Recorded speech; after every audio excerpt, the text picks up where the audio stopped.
I am still involved in my politics and I will continue to be involved in my politics. So there were flaws in the 19th Amendment, that is true, but those flaws can be basically amended.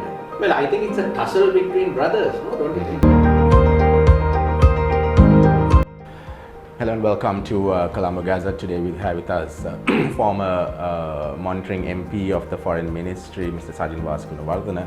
Mr. Gunawardena, welcome to Colombo Gazette. Thank you, Israel. So let's just discuss about the current situation in Sri Lanka. We faced a serious crisis with the coronavirus. It seemed like the situation was improving. But now again, we've had another hit, and that looks like it's going to have an impact on the economy as well. What is your take on this situation? Well, I think perhaps it's the second wave that is coming. But in fairness to the government, I think in a situation that we face today, it's not easy to contain this because number one, we have our expect workers that are regularly coming. And the PCR tests are done and then they do a 14 days quarantine. But we have seen that certain people, according to their metabolism, gets infected with the virus, or they may be carriers, and after the 2 weeks period. So how is the government going to prevent this? I think it is time that we come to terms with the fact that this is something that's going to stay. So as long as the tracing of the infected people and the tracing of who they have been with and the isolation of those people are properly done as is done by the military, I think that is the only thing that from a government perspective that they can do. But as a small country, can we face the impact, especially the economic impact of this sort of situation where we are trying to recover and again we are now facing supposedly the second wave? Two things. One is, do you think that the virus will differentiate between a big country and a small country? No, it's the same. The fundamental nature of the virus is the same. Maybe the strand is weaker here, maybe it is stronger in a colder climate. But as far as the economy is concerned, I think we can't afford another shutdown. No way. Because people are already only getting paid 30-40% of their salaries in the private sector. And the self-employment people are struggling. Purchasing power has diminished. Trade is basically at an all-time low. So I don't think containing this by virtue of a shutdown or putting countrywide curfews and things like that is practical and is going to help the situation in terms of the economy. I want to go back to our foreign relations, since you were involved with the foreign ministry, and just look at how this administration is dealing with certain countries, and whether the situation like this, where we have the coronavirus affecting us in a big way, there's talk of trying to focus a lot on domestic services to improve the economy as opposed to depending on foreign countries. Is that, in your opinion, the best way to go about things? Well, if you ask me about the foreign relations and the activities of the foreign ministry, well, I would say it has nothing to do with economy. These are two different aspects. Well, the reason I mentioned that is because there's talk of economic diplomacy. I know this was mentioned back then as well. Yeah. Economic diplomacy. And that how we deal with certain countries or how we deal with our foreign relations also impacts our economy. Well, I suppose it does, but tell you quite frankly, I don't see the foreign ministry being proactive at all in the current sense. There's so much that they can do in terms of number one, getting aid for Sri Lanka in a COVID environment. Number two, looking after our expats, especially in the Middle East, who are basically jobless today, who doesn't have income, and nothing of that sort is being done at the moment. I think matters have got even more complicated. They have withdrawn all the officers from the Foreign Employment Bureau, so there is no representation there, and there is no focus or there is no prerogative for the Foreign Ministry to do those work. So I see that it is in a bit of a jumble. And in terms of diplomatic relations, of course, well, we don't see anything progressively positive happening there. Is our foreign service politicized? Well, all governments politicize the foreign service. I suppose there is a good for it, there is a bad for it, because See, it is government policy that has to be implemented. And we have another problem, fundamental problem in the foreign service today is that the numbers are dwindling. The foreign service officers are just a very few when you have a look at it. So either they must look at a perspective where they open up this service within a given criteria so that people from all walks of life and all qualifications can come in, or they must increase the batches. So what happens is when you look at so many missions that has to be manned, right? You have only a very few foreign service officers, and the rest has to come from outside. Isn't that because wouldn't you think that most people are losing faith in the Sri Lankan Foreign Service because of political involvement to the extent that there's a change suddenly, and then they are removed, then another government comes in, then they are replaced? See, Isran, you can't have a foreign policy divide of politics. Foreign policy goes hand in hand with politics. It is a political agenda, number one. Then there is a country agenda. So country agenda in terms of foreign policy is also determined through a political lens. That happens in every administration. It's not particular to Sri Lanka. So I think we are not doing anything unusual that the other countries are not doing. But maybe we exceed that percentages of a mix of foreign service as against outside appointees. And the former government, Ranil Wickremesinghe's government, was very close with the IMF. We were looking at a lot of funding from there. Now it seems that that process is either coming to a halt or is going to change. How do you think that we should deal with international lending agencies like the IMF and the World Bank? Well, let me answer that with going into the economic situation at the moment from the perception that I have. You see, number one, today the government revenue is non-existent. Personal income generating capacity is diminished by 85 to 90%. Fundamentally, what this government has what they are doing is, obviously we have debt payments to pay. We paid, I think, $1 billion 2 days ago. Entire decision making process is focused purely on maintaining the rupee vis-a-vis the dollar at 181. Now to maintain that, they have strangled trade. Now the import ban that is going on is you can have a moratorium, or you can have a cancellation of importing of luxury cars and all these unnecessary things that can be identified. There is absolutely no grounds on that for a given period of time. But when you actually look at the imports, we are an import dependent country basically. To convert that into a production oriented self-sufficient economy takes X period of time. Especially when you look at the raw material requirements and the labor requirements, the land utilization requirements, all these things put together. Now when you go and put a blanket stop on the imports, I believe that only personal consumption based on imports is only about 8.5% of the total imported factor. The balance is all trade. So the common trader, the common man who imports something, who depends on an import to sell his services, goods and services, today is dwindling without income. So as a result, there is no customs revenue. I don't know about excise revenue because production seems to be going on. There is no income tax, and there is no income generating capacity to the people. So what happens?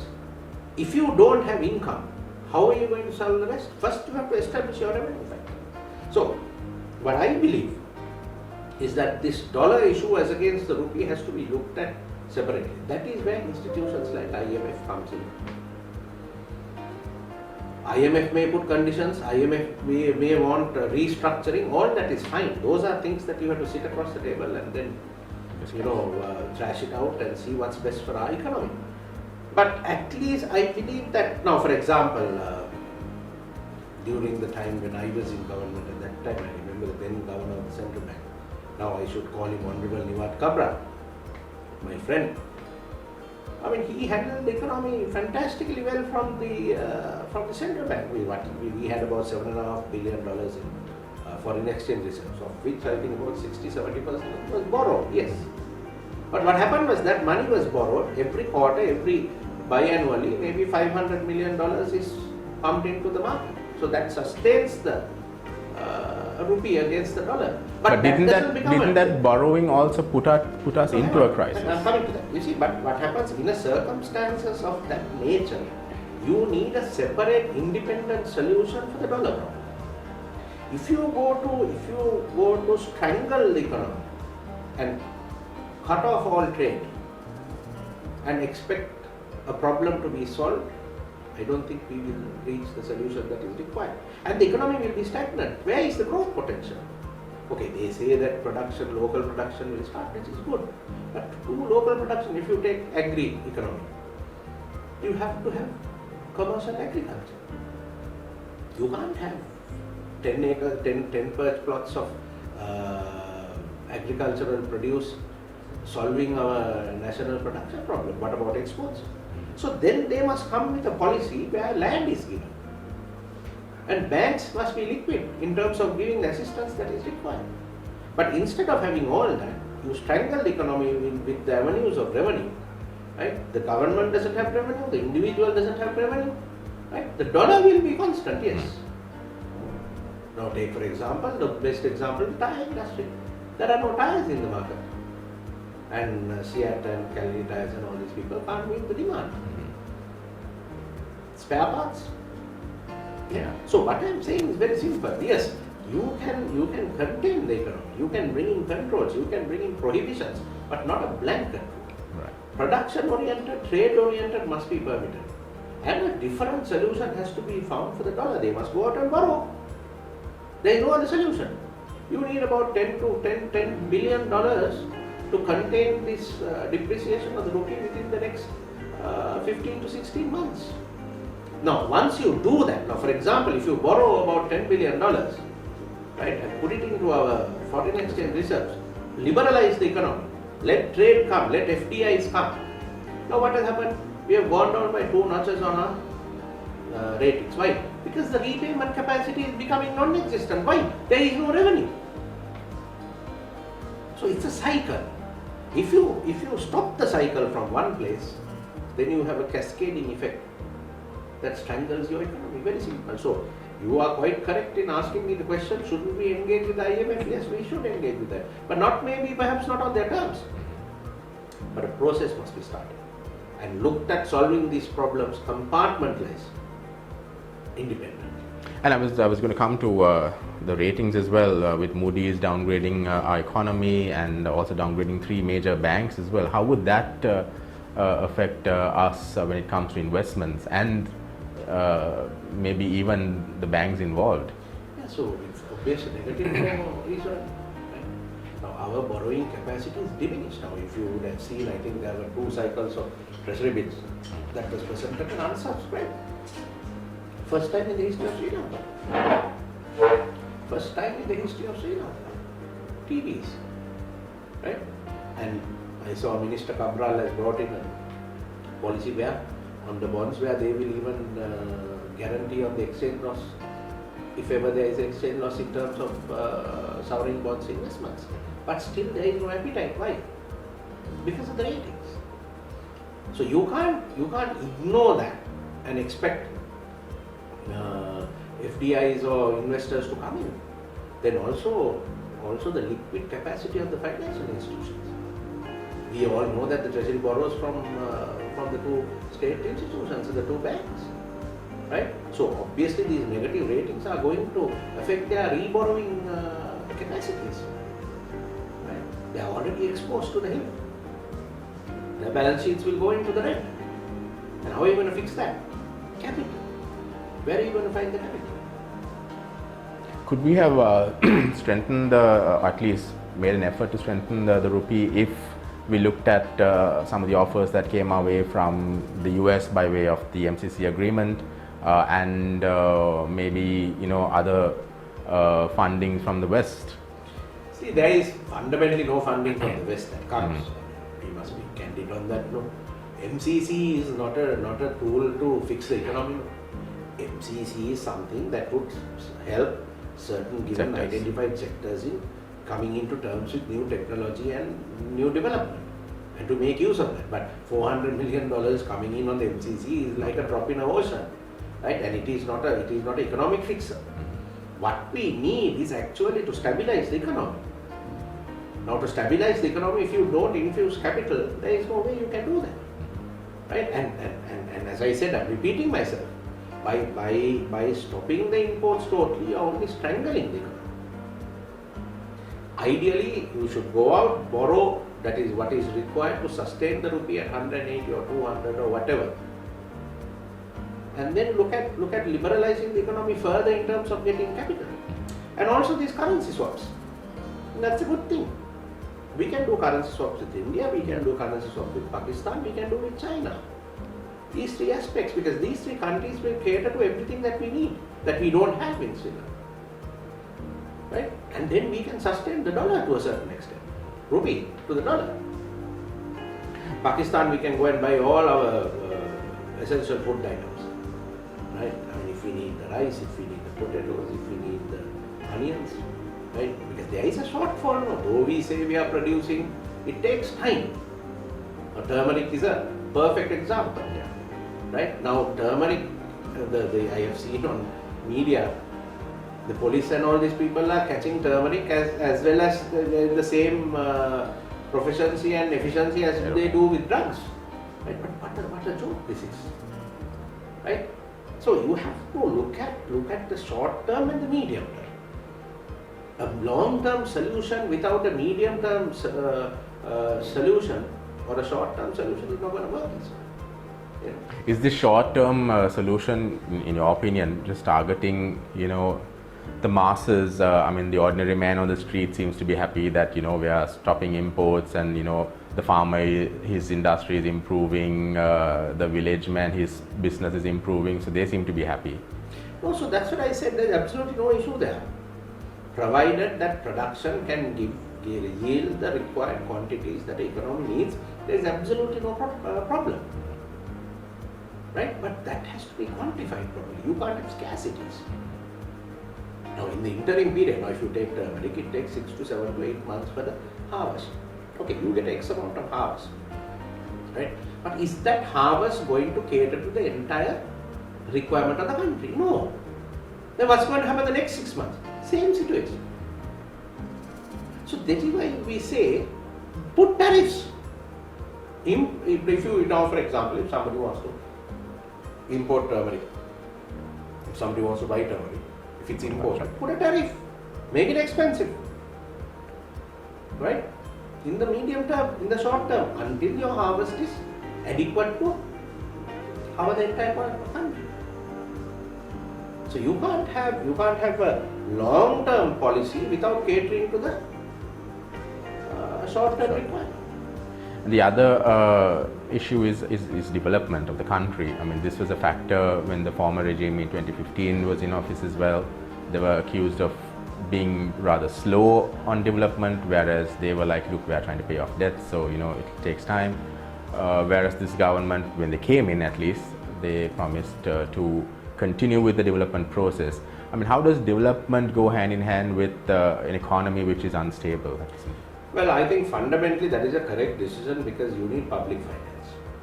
In a situation where the economy is down, where we are expecting perhaps minus growth factors, and where circulation is down, liquidity is non-existent almost, where the ratings are down, when all these factors are negative, I think one solution where a government can come in is with public finance. Now, in terms of public finance, of course, government does not have the capacity for public finance, but with PPPs and borrowings and all that, I think a certain equilibrium will have to be arrived at in terms of spearheading certain development that takes place, because that would be a job creation and an economic cycle to get activated. But having said that, now I see that they have cancelled the LRT project. Yes. I mean, from an economic perspective, yes, because if we are going to borrow $1.8 billion at this given stage, it becomes detrimental to the economy because the repayment capacities, all that has to be looked at. But perhaps what we should have done is it's at 0.01% interest, maybe negotiate with JICA for extended period of repayment, extended period of grace, and coming to some arrangement to say, yes, we will defer this, but not to cancel it. And infrastructure development in terms of what would contribute to the economy has to be identified in terms of public finance also. So, principally answering your question, a certain quantum of public finance is required to spearhead the economy and to spearhead growth. But having said that, today we are in a situation where it's a hand-to-mouth situation. So, first priority should be food security for the people and income generation for their sustenance. Beyond that, we can look at the rest. And the biggest debatable topic these days is the 20th Amendment. Firstly, what is your take on the draft proposals that have been put forward? See, Iswaran, on the 20th Amendment, I think fundamentally the people of this country must decide for themselves what is required. Is it a presidential system or is it a parliamentary democracy? But see, I think the biggest issue is that the people don't seem to know what the 20th Amendment really is. I mean, I say this because some newspapers did opinion polls and found that very few people really know what it is about, and they don't seem to really care even. Yeah, that aspect is there, but that is why it is a responsibility of the government, and it is a responsibility equally of the opposition to educate the people. Now, fundamentally, number one, we have to decide what is good for this country. We saw the 1978 Constitution coming up until the 19th Amendment. Now the 19th Amendment differentiated three power bases. You had the President with a certain limited quantum of powers. You had the all-powerful Prime Minister who was responsible to Parliament, who had the executive authority of running the country. Now this current time, Yeah. after the last election, right? And then you had the Speaker, who then had the independent commissions and the autonomy of Parliament to be safeguarded by the authority of the Speaker. So these are three, and we had a seemingly independent judiciary void of any possible interference by the administration. That are very clearly visible, and those responsibilities and those powers were very clearly differentiated in the 19th Amendment. Now, when you take away all these things, I was looking at the 20th Amendment, including up to the appointment of the Attorney General, we are going back to the 1978 Constitution. Now, whether what is good for the country, I may have a different opinion, you may have a different opinion. But we have come on the democratic process up to the 19th Amendment in dividing absolute authority to an individual and going into a Westminster system. Because if this 20th Amendment doesn't get passed in Parliament, then actually the President is only a figurehead with the powers of appointing the Cabinet, appointing the secretaries, appointing the governors, and basically declaring war and peace. Right? And then the entire authority is with the Prime Minister and the Parliament, which is a good thing. Because there is transparency in government, there is transparency in governance, and we have three pillars, or rather two pillars, which is the Prime Minister and the Speaker and the independent commissions. How far they are independent and not is another question that will take almost a day to answer those questions and to go into interpretation, even, I mean, especially when you look at the Elections Commission and so on and so forth, not in a negative aspect, not in a positive aspect, somewhere in between. But having said that, the fundamental purpose of establishing these commissions and the autonomy of the President being transferred to Parliament to the Prime Minister is good for the governance of this country. Having said that, I think we have to take a holistic view. Our country, we have come to a certain juncture. We have to look at devolution. Whether this 13th Amendment is actually required for the entire country. I have a personal view on that. What I say is give asymmetrical devolution to the north and east. Continue with the unitary system of governance of our territorial integrity, our independence, our unitary nature of our government, of our country. That can continue. There is absolutely no issue, because there are certain limitations on the 13th Amendment also that the centre will go to. So you don't have to compromise on those in terms of land powers, police powers. These are very clearly laid down. Within those frameworks, within those parameters, give asymmetrical devolution to the north and east. Do away with the provincial councils for the rest of the country. bring in the Senate. Do away with the Finance Commission. Give those powers to the Senate. Give a veto power to the Senate. And there is another fundamental importance in doing that. What? Minority politics thereafter will not be confined to the provinces that they represent. You can have a system where you choose from elections and a combination of nominations by the parties in the Senate. So that minority decision-making process in an executive capacity, so to speak, will also be represented in the Senate.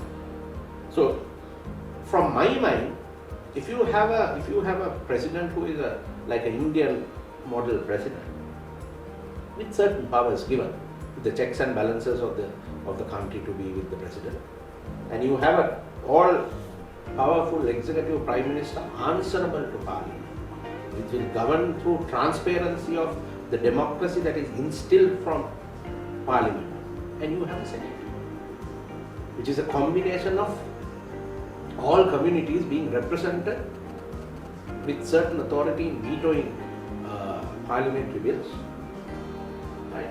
And then you have the independent commissions that we speak of. The constitution of the independent commissions, there are a lot of questions there. The appointments, how they are done, who is to be represented, that has to be done by majority choice. Whether you are going to have only parliamentarians, whether you are going to have representatives of civil society, how that is going to be constituted is definitely something that has to be decided by parliament and the powers that be in terms of representing their majorities.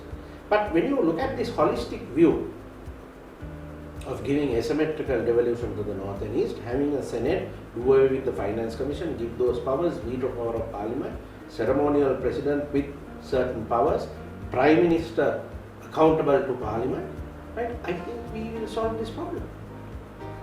But whereas what this 20th Amendment is trying to do is to abolish all that process and to vest power totally on the one individual. I'm not talking about His Excellency Gotabaya Rajapaksa. He is an individual who is elected for a period of time. If he gets re-elected again, it's a different matter. But the position of the president. So I think before anything, what ought to happen is there should be a consultation from the people, perhaps on a referendum, in principle, to find out whether what is good for this country, whether it is a parliamentary system or a presidential system. The opposition's opinion is that this process is being brought in not just to strengthen, like you said, the presidential system, but the current president himself, and more importantly, or as according to them, the president's family. Well, obviously, if the 20th Amendment is passed, the current president is going to be all powerful. He is going to reap the benefits of such executive authority in governing this country. But to the family, I think it is detrimental.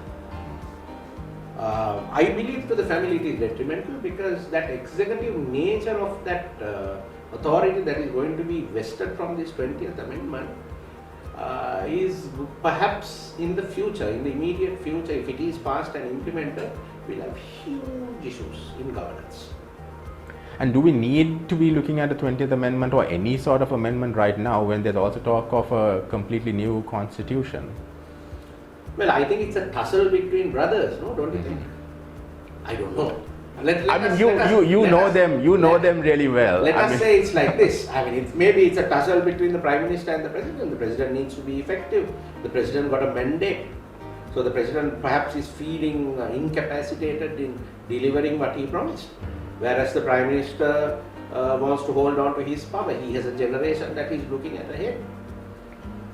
So I believe personally that the 20th Amendment is a hugely detrimental factor in time to come for the next generation of the Rajapaksas. And there's talk of the need of bringing in electoral reforms. I mean, there are a lot of concerns about the current electoral process as well. Do you think that is also something that needs to be looked into? That is absolutely required, is this convoluted system of elections that we have has to be changed.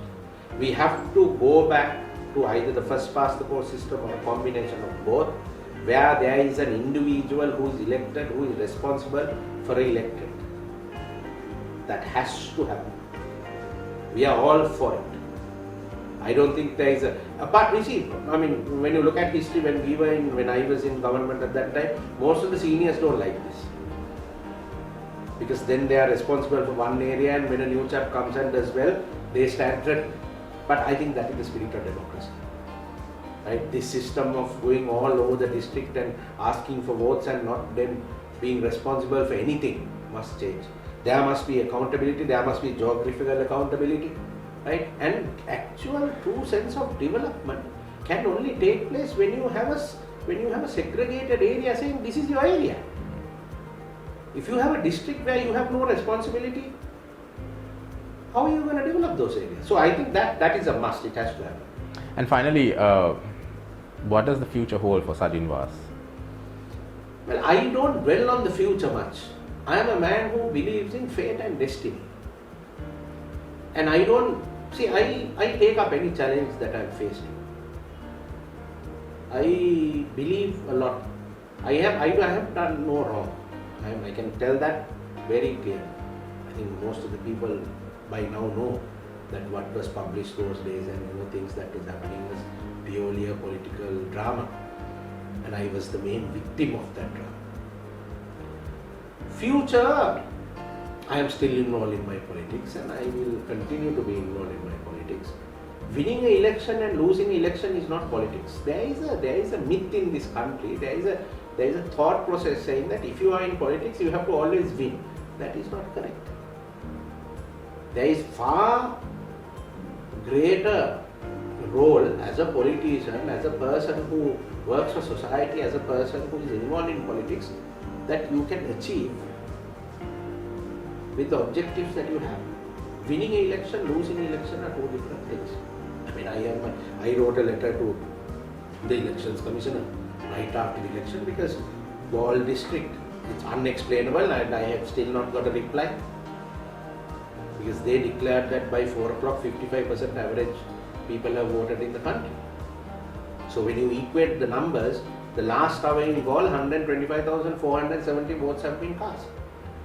When you divide that by the number of polling booths, 712, and you divide that by 60 minutes, 3 votes have been casted per minute over 712 polling booths over 60 minutes. Now, is that humanly possible? So I asked him to explain to me. Unfortunately, Iswaran, that is the nature of politics in this country. That is, I think, what the 19th Amendment tried to address. But of course, the 19th Amendment also, now when it was brought in Parliament in 2015, I was a member of Parliament at that time, we were given instructions to raise our hands without any reasoning, any qualms, nothing. But I, personally, it's in the Hansard, you can check, I brought in 18 amendments at committee stage. So much so that I argued with the then Prime Minister Honorable Ranil Wickremesinghe. And the Honorable Speaker then Chamal Rajapaksa shouted at me to sit down. And I shouted back at him and said, you have no authority to tell me to sit. I represent my people and I have brought in 18 amendments that I feel is right. If people are voting for it, let them vote for it. If they are denying it, let them deny it. But it is my constitutional right to represent the people that I have sent me here to this house. So there were flaws in the 19th Amendment, that is true. But those flaws can be basically amended. But going back to what I said, I think this is more of a personality clash than of a constitutional reforming requirement. Right, Mr. Gunawardana, thank you for your time. Thank you, Iswaran. Thank you very much.